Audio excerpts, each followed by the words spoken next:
December 9 నాడు ఇందిరమ్మ రాజ్యం ఏర్పడుతుంది. డిసెంబర్ 10 నుంచి మీ ఖాతాలలో రైతు బంధు పథకంలో మీ పైసలు టంగ పడతాయి. అయ్యా, పోయిన సంవత్సరం గాని గత సంవత్సరం గాని డిసెంబర్ 28కి మొదలయ్యి మార్చి వరకు పేమెంట్లు వేసిండ్రు. ఈసారి డిసెంబర్ 9 నాడే పేమెంట్లు వేసినాం.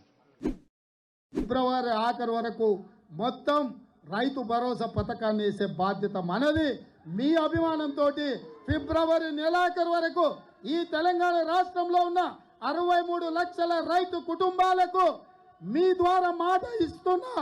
ఫిబ్రవరి ఆఖరు వరకు రైతు భరోసా ద్వారా మీ ఖాతాలలో నగదు బదిలీ చేసే బాధ్యత కాంగ్రెస్ పార్టీ తీసుకుంటుంది. ఖాతాలలో వేస్తున్నాం.